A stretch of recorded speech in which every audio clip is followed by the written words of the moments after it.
Hi everyone, today let's talk about Fundrise's breakout in first quarter. Do me a quick favor and like and subscribe and watch the video till the end to help out the channel, and let's get started. So Fundrise had a really strong first quarter, and we talked about their last update saying that they think the real estate market has bottomed. And based on this chart, you can see from the beginning of January, we had a bit of a bottoming period. February strong, March strong, mid-March strong, end of March pretty strong. So everything looking like that thesis is still intact as we move through first quarter. So let's take a look at their results. And they start off by saying the same thing that I talked about. The previous letter was very positive. And you can see here, first quarter, they say they've returned approximately 2.46% on the flagship fund, which is one of my largest holdings. So that was quite good. And then you can see income fund has continued to do very well at 7.9% on an annualized rate. So I do like the income fund and I have been buying it quite a bit. I did reduce my add-ons here to Fundrise for some personal reasons, but I have not withdrawn any money and it is still a very large holding for me. So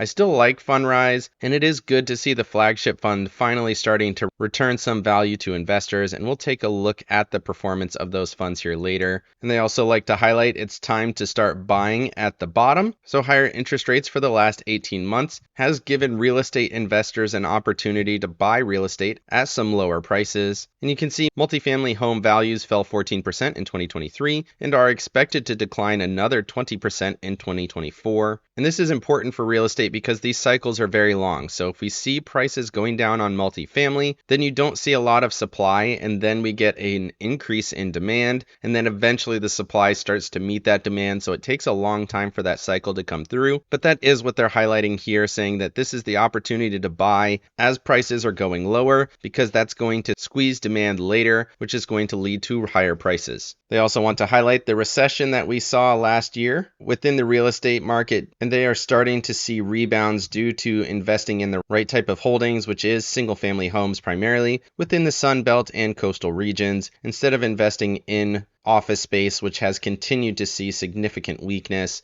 And they highlight here, obviously, the investments of today define the results of tomorrow. So buying in the current market when things are relatively cheap compared to what they think they're going to look like in the future. And then moving over to the appendices, you can see 2024 year-to-date returns, 2.45 for the flagship fund, which is the highest here on the board besides the REIT 3. Income fund doing quite well. Innovation fund growing a little bit. Did see a little bit of weakness on the East Coast fund as well as the development REIT, but overall, things doing quite well. Balanced REIT 2 up 4.49%, so quite strong there as well. And then you can see the different types of holding: income, balanced, and growth. Balance continues to do quite well, whereas growth has been lagging a little bit recently due to the valuation of real estate. But if we do see that upswing, growth could be the place to be. And then you can see last year the flagship fund was down quite a lot, and hopefully this year turns out better. Moving over to my portfolio, you can see 66,000. This is a pretty large holding for me. Net returns 5,600, total contributions just over 60,000. And you can see how that's broken up within the different funds on a year-over-year basis. So real estate overall 24.6% in 2021. That was definitely the strong year. And then here in 2023, you can see that minus 10.5%. Flagship fund 12.4, REIT 3 down 13.5. Really, all of real estate had a significant drawdown in 2023. It's almost like Fundrise lags the public markets, where REITs bottomed out in 2022 with the rest of the markets, and then they rallied a little bit in 2023, whereas Fundrise bottomed in 2023 and is starting to rally now. So we'll see if that thesis continues to play out, but you can see year-to-date returns 1.5%, so that would be nice if we could get that every quarter. And then you can see venture capital 1.1% this year, and then private credit, that is their income fund, which is at 1.5% so far this year, which again would be a strong return if they did do that every single quarter. And then in terms of dollars, you can look at these holdings. $2,200 down on that flagship fund, definitely one of my largest holdings. And then you can see Growth REIT 3, that was the other one that was down quite a bit, almost $1,000 down there as well. And then looking at their net returns, you can see that chart over the last year going negative and getting worse into Q4, positive here in Q1, and then it is technically a little bit negative to start off Q2, but we're only 1 week in and I don't expect that to last. And then lastly, I wanted to highlight, you can see the real estate holding for me, 46,000, and then I do have about 10,000 in Fundrise shares,